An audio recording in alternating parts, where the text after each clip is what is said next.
Hi, here I am with part 2 of week 4's lecture. We're going to start with marketing research, chapters 5, and then we're going to look at chapter 6 on segmentation and targeting, and the chapter on consumer buying behavior. I'm going to let you review yourselves because it's kind of a repetitive thing that I'm sure you're very familiar with, actually. Okay, so why do we need to do marketing research? Well, organizations that are doing environmental scanning and paying attention to what's happening in their immediate and internal and external environment know that things change on a regular basis. They also know that if they have consumers to provide feedback or salespeople that are out in the field all the time, they know that there are things going on in the environment that may have an effect on their organization. They also know that if they don't stay innovative and ahead of the curve on certain things, they're going to get behind in regards to the competition. So market research is a very important topic to most larger corporations. It's also a very expensive project, but it helps companies gather information so that they can develop strategic plans in regards to management and marketing. And it's something that they often do when they're developing a new product or changing a product, all those kinds of things. So often what happens is they'll start to hear some kind of feedback from consumers or from sales reps on a regular basis, and they start to hear the same theme over and over again, and then they begin to think that maybe they need to do something to change that. So they'll often do a little informal type research beforehand to identify what's exactly happening, and then they might get more formal and engage a consulting service to do an actual market research on the issue. So and we'll talk about that, the steps in that process briefly here. So market research is the systematic design, collection and interpretation and reporting of information that marketers might find helpful to solve specific problems they have or identify specific opportunities. It's a process to gather information that's not available to those people who are trying to make the decisions. It has to do with other companies, it has to do with other data, it has to do with other innovation that they do not have access to. The purpose is to help inform the organization about what customers want, what their needs or desires are, what other opportunities are out there for particular goods and services, and what are the changing attitudes and purchase patterns of consumers. When you look at the chapter on consumer buying behavior, you'll see the number of influences that we have on us as consumers in regards to what we purchase and what we will pay and what our needs and desires are.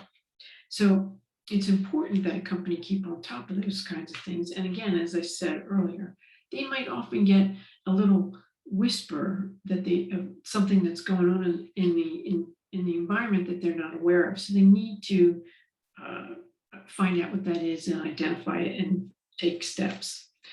When they get that information, they need to treat it like they do other resources. They need to weigh the costs of obtaining the information against the benefits. Market research on a large scale is not inexpensive. Smaller businesses actually have opportunities to do much more cost-effective market research because they're usually closer to their customers than larger corporations. So depending on the size is what the cost is going to be. And then the information that comes back to you has to be worthwhile, and it has to show that it's going to improve the organization's ability to satisfy its target market and its consumers. Again, it is because the competition is so tough, and because change is so quick now, market research is pretty much part of the process for many companies. So briefly, what are the types of market research? Well, the text first says that there are two types of data, qualitative and quantitative. Qualitative is non-numerical information how consumers feel about your product, when they buy your product, how they respond to new products, where are the types of where are the types of places that they find it, that they go to look for it, and what their feeling is towards the product and and in regards to satisfying them. And then quantitative data is obviously the empirical data that's communicated through numbers, which is very necessary when you go to identify whether or not you want to move forward with your project, because it's going to supply specific benefits, and what are those benefits from a financial perspective as well as a market size perspective. Do you want to increase the size of your market, or decide you don't want to do that? So there's the first two types of research that they want to mention, that the text mentions before we get on to the steps in the process, are what they call exploratory research and conclusive research. So exploratory research is what you do when you're a marketer and you identify an issue, but you're not sure how to define it, and you don't want to move on with a huge market research project until you do so, that should be able to help you come up with your hypothesis. But often the problem identification is not exactly what the problem is. So exploratory research is necessary to find out, maybe we're only looking at the effect and not the cause. Maybe we're only looking at things from a traditional perspective and not a broader, more futuristic perspective. So it's important that they do this exploratory research first. And sometimes they do things like bring in consumer advisory boards if they don't already have them. They might do focus groups. They might go out and do man on the street type interviews, just bringing in a little information to find out what's happening. And if they are comprehensive in their efforts, they'll talk to the people on the front line that are dealing with the consumer who's purchasing this product. They'll talk to the sales reps, whether it's B2B or B2C. They will talk to the sales reps. They'll talk to the people who answer the phones, if they have that kind of service. Anyone that has contact with the consumer, or the business, whichever they do business with, if anyone who has any contact with them, they need to talk to. They might even do an employee survey in regards to their satisfaction with the organization. It depends on the topic. And sometimes they find out some good information about what's available for, about what's happening from employees. So the steps in the marketing process are listed on page 133, and then they go through them specifically. I won't take the time to do that today because they're rather straightforward, but I want to point out a couple of specific things. So the first thing they do is locate and identify and define the issues or the problems. Again, like I said, that's not always the first step. They might have to do the exploratory research first, but they need to clearly identify the issue, cause and effect, or whatever it is, and make sure that it's the core issue and not an extraneous issue before they go any further. Then they need to design the research project, which again is usually the job of an outside company. And then as they design the research project, they speak to people about the hypothesis, and they test it to see if it's reliable and valid. They might do a little test market to see if their hypothesis is correct before they move forward. Then they start to collect the data. There are a number of ways that they can collect the data. Most importantly, what you need to know here is what primary data and secondary data is. Primary data are observed and recorded or directly collected from respondents. It can be gathered through observation or by surveying people. That's primary data. Secondary data is data that's compiled inside and outside the organization for some purpose other than the current investigation. That would include your accounts payable. That would include your information on how many click-throughs you get on your web advertising.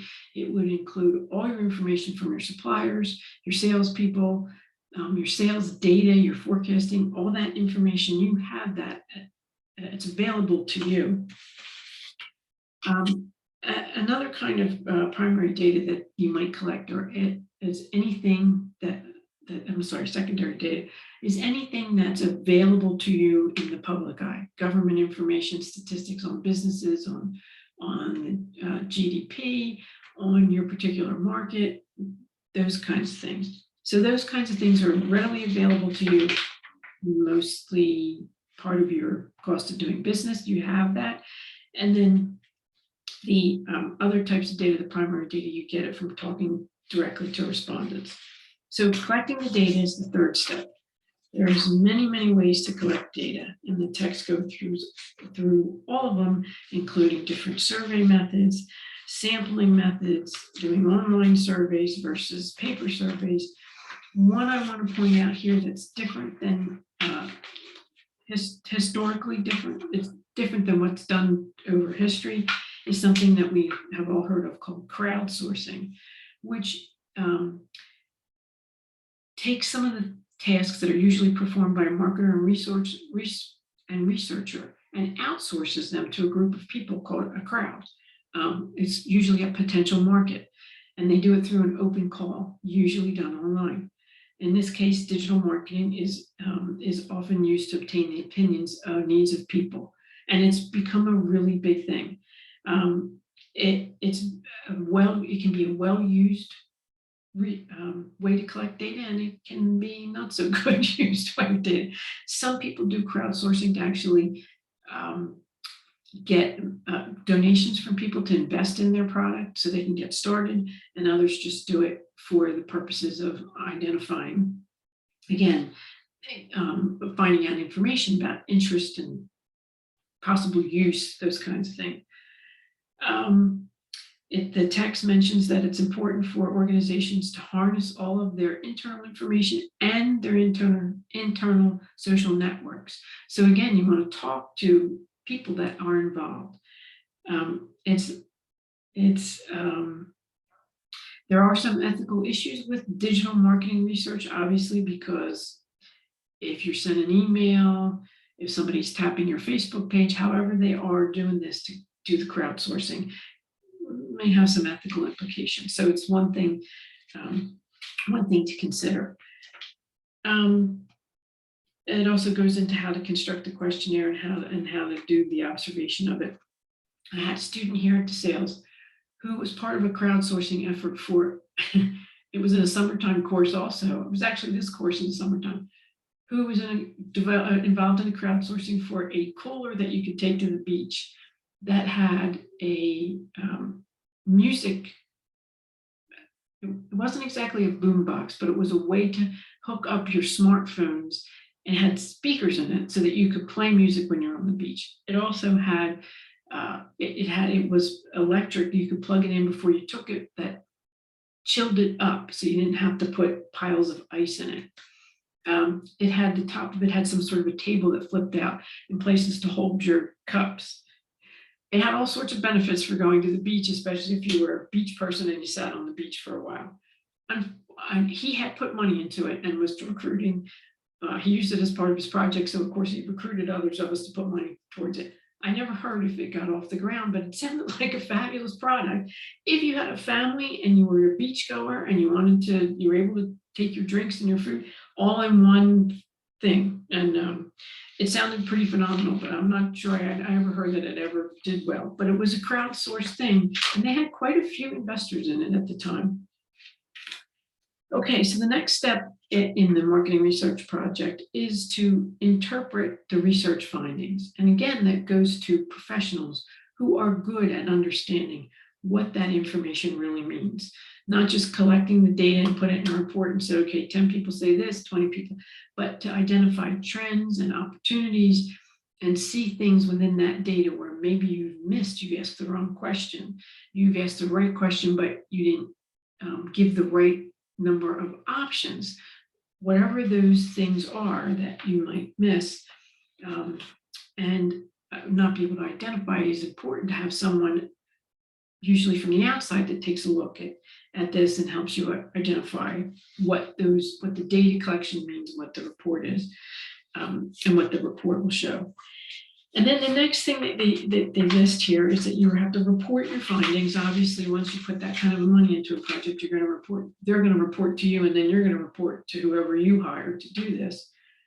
And then you take that information and determine what you're going to do with it. Many companies use technology to gather that market information and then combine technologies to put it together and identify their strategy going forward. Companies use something called a marketing information system, which is a framework that takes the day-to-day management and the structuring of information regularly, gathers it from sources inside and outside, and then feeds it to you in some sort of a flow of information about things like prices, advertising, what you're spending, what your sales are, what the competition's doing, and what's costing you to distribute your product. So the main focus of a marketing information system is data storage and retrieval, and being able to use that and get to it when you need it to make other decisions, in addition to some of these big ones that involve an entire market research project. Companies also have customer relationship management databases where they collect the information about us, about our buying habits, about our age, about our, let's see, what else do we put on those frequent buying applications that we fill out? Oh, how many people are in our household, where we normally shop, that sort of thing. That's why when you go to the grocery store and you pay with a credit card, it spits out coupons that are supposed to be applicable to you, because they're tracking what you purchase on a regular basis, how often you purchase, which different stores of theirs that you go to. One other thing I want to mention is something called big data, which is a relatively new term in the past probably 10 years now, that is information that is obtained from structured and unstructured databases. Big data is massive data files. It usually consists of high volume data that marketers can use to look at unique insights and make more knowledgeable marketing decisions. Big data can come from social networks, retail scanning, like I just mentioned, purchases, logistics, and production. So there's areas where other entities, other stakeholders involved in your process are collecting data that you can harness and utilize in order to continue to make big decisions. The logistics one is huge in marketing today. Specifically, particularly if you think about, not everybody has a product that gets delivered by a truck or a train or an airplane or whatever. Healthcare has newer opportunities this year due to COVID.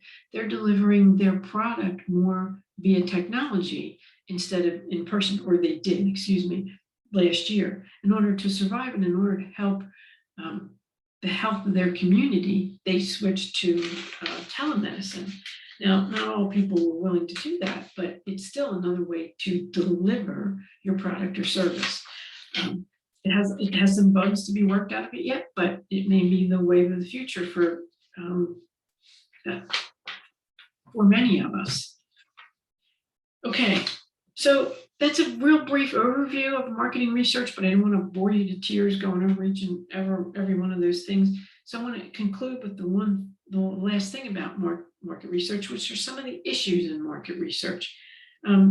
Obviously, ethical standards have to be followed, because if you launch yourself a new promotion or whatever it is you were doing, whatever it is your end goal was, and your marketing research wasn't any good, and you go down the wrong road, and maybe you cross an ethical line or two, then it can be curtains for your company.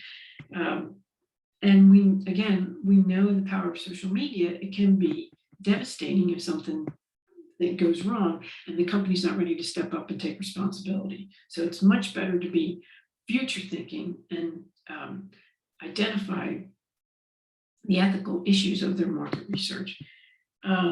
A market research association has developed codes of conduct for doing market research because of things like consumer privacy.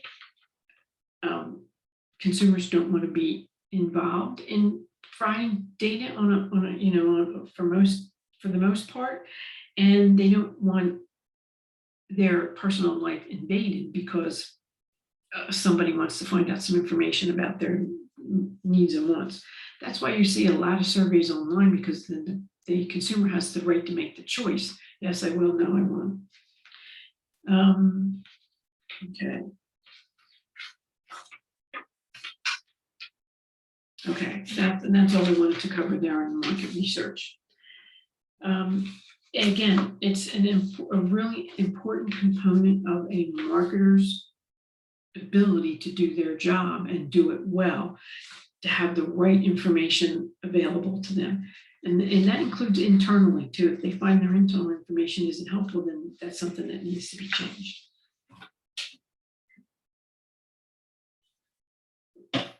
Okay, so let's move on to chapter 6 and talk about one of the most important things in marketing. And it was actually mentioned in chapter 2 that it is one of the most important things in marketing, and that is for a company to be able to identify its markets, its target markets, and then be able to segment those markets.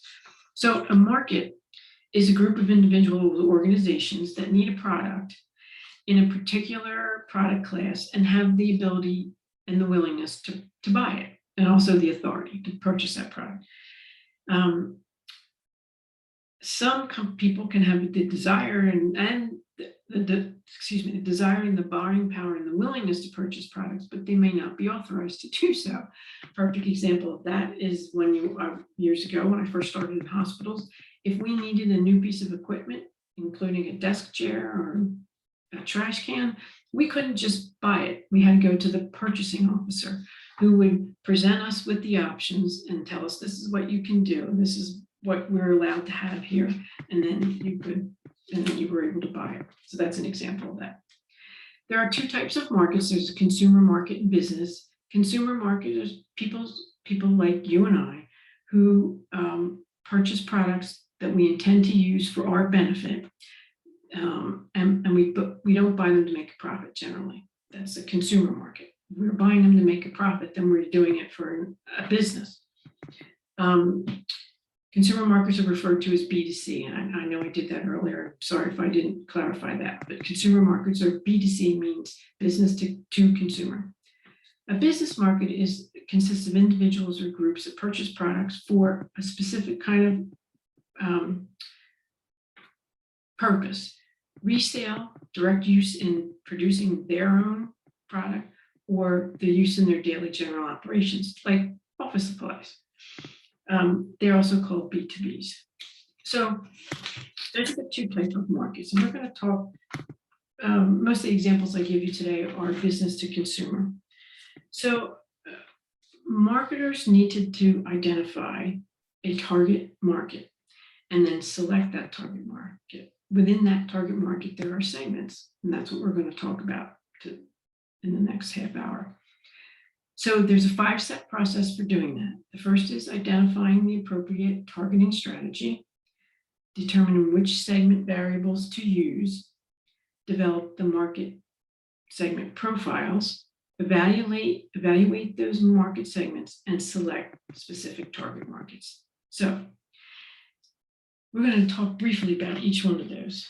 For step 1, identify the appropriate targeting strategy.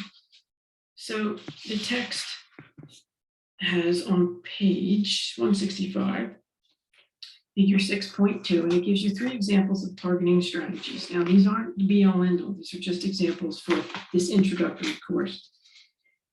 If you'll notice in this chart, in the middle of the picture, there is the product, the 4 Ps, 3 Ps in a D: product, price, promotion, and distribution. And underneath it says single marketing mix. So a company develops a single marketing mix. The organization itself, which is on the left, identifies a specific target market, which in this case is a very large target market, and they use that single marketing mix against that particular target market. So they have one way that they develop the product, distribute it, price it, and promote it to that particular target market, which is rather used. It's called undifferentiated. You could consider that television advertising, because when you advertise on it, now it's much more specific, but in the past, when you advertise on television, you often are broadcasting to a very large group of people watching the television, and they may not always be your target market, but there's a large group of them, so you have opportunities to hit the target market that you want. Although now, we could now call them, I'm going to go with concentrated strategy, where you use the same marketing mix, a single marketing mix, but you use it for 3 different target markets. And you can do that with television advertising today by advertising on certain channels, because marketers have certain programs, marketers have identified that certain age groups and certain demographics watch certain programs and certain channels. So, and now that we have all these channels, they're very clearly identified. Nickelodeon's for kids.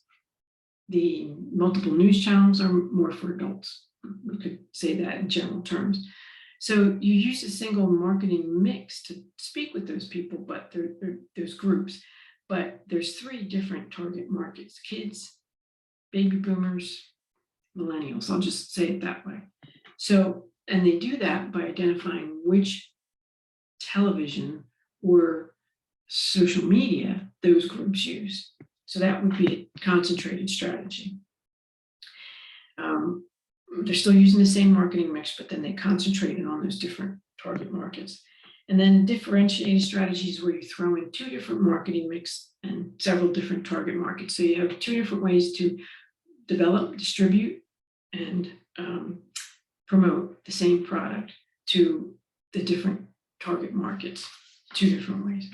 So that's that is the targeting strategies. Now, market segments are,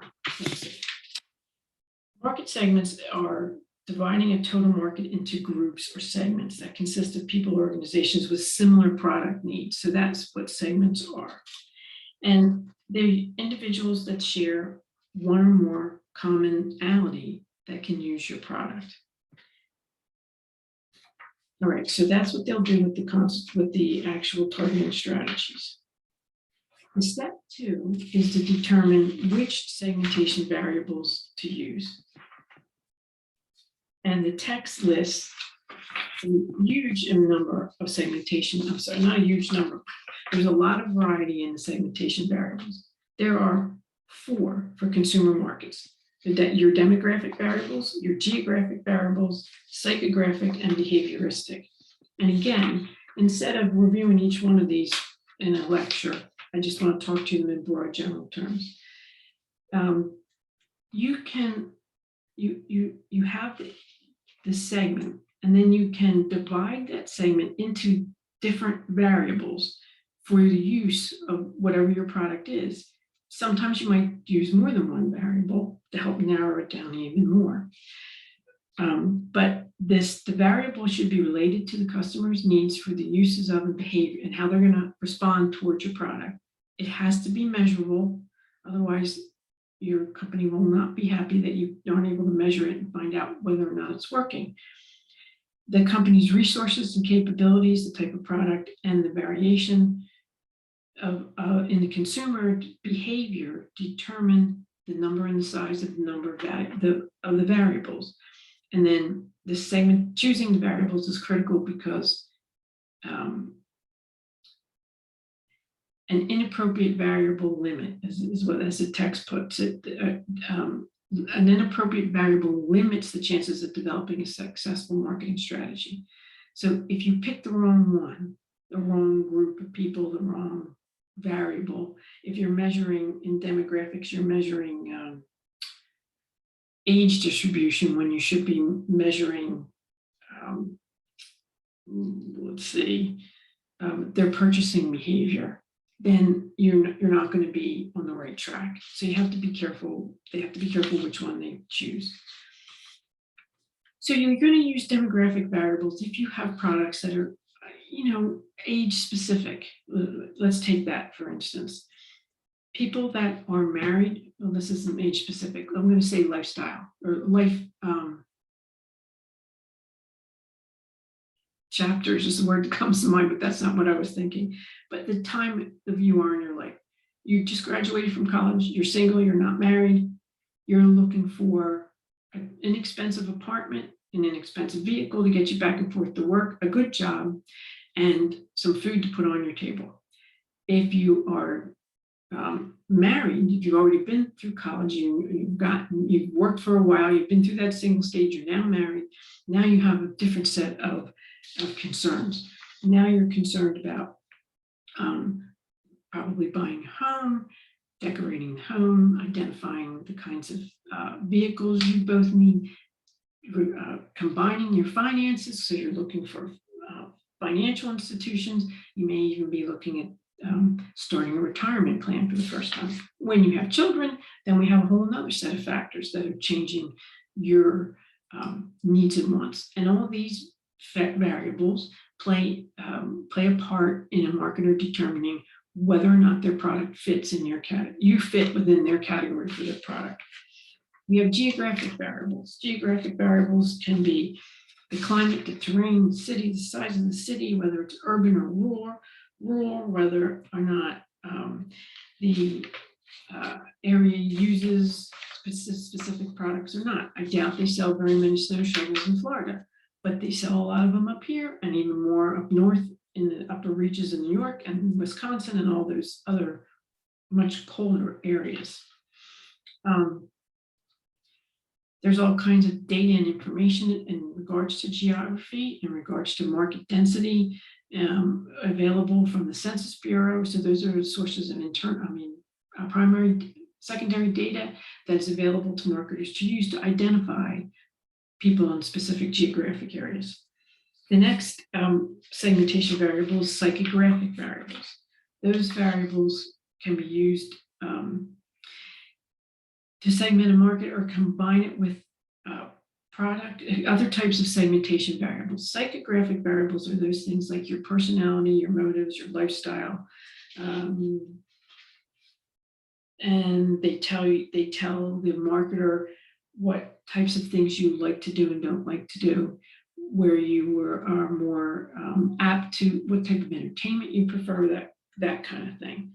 And then the last one is behavioristic variables, and they divide a market according to a feature of the consumer behavior toward the product, commonly involving some aspect of its use. Wine is a good example of this. There are a variety, and they used to have this, maybe it's in the other text. They have a company that did a survey, and they identified that according to age. I'm sorry, not according to age. According to your wine preference, what type of wine connoisseur you are, or whether or not you are a wine connoisseur. If you buy, for lack of a better term, the really cheap stuff, and you are okay with that, and that's what you like to drink, then you have one type of behavior towards the wine. If you consider yourself a wine connoisseur, then you purchase a different type of wine. You look at the labels that they hang in the liquor store that tell you what type of wine it is, what it was rated in Wine Spectator, those kinds of things, and you are willing to purchase wine that's a higher price. Whether it's worth it or not, you don't know, but you're willing to do that. So your behavior towards the types of wine that's available and what you buy kind of tells the company what their target market is. If they sometimes they get that information, what you would call from the back end instead of the front end. Okay, so that's step 2. You determine what variables you're going to use, and again, you may use and again, you may use more than one variable. if you look at page 169, figure 6.4, it talks about the spending levels for age groups for selected products. To my example about just getting out of school, under the food category, people under 35 spend the least in the food category, which is why they're all much thinner than us older people. And then 35 to 64 spends the most, and that would be obvious because they probably have children at home, or more than one person living in the household at the time. So the under 35 may be more singles than people with partners or are married. And then 65 and over spends the middle amount, clearly because, again, less people, or they're older and they don't need to eat near as much as we used to. So things become different. And if you look at that chart through each category, you'll see reasoning why each category spends more money. Under healthcare, it's people over 65 for obvious reasons. Okay. Step 3 is develop this market segment profile, which is it describes the similarities among the potential customers within a segment and explains the differences among people in different market segments. Now, if you haven't had time, you want to go to the one web link that I provided for the,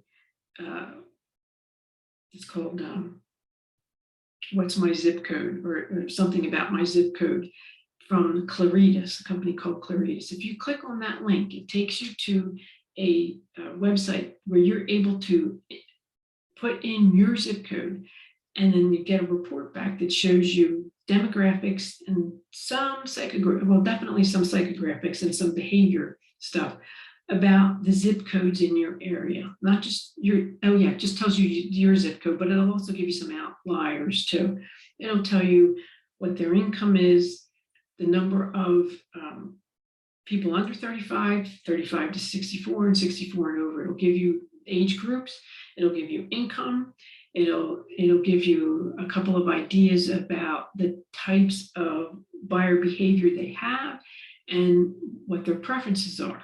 And they'll do that by they name each category. And some of them are pretty funny, especially if you're in a category where they're calling you what do they have in my category? Something like country, not Hicks, but something like that says you are not quite a city person. You're more interested in what's involved in the country. So it's a pretty interesting website. It gives you a really good idea of what this targeting and segmentation is about, and how marketing people can actually identify specific targets in markets.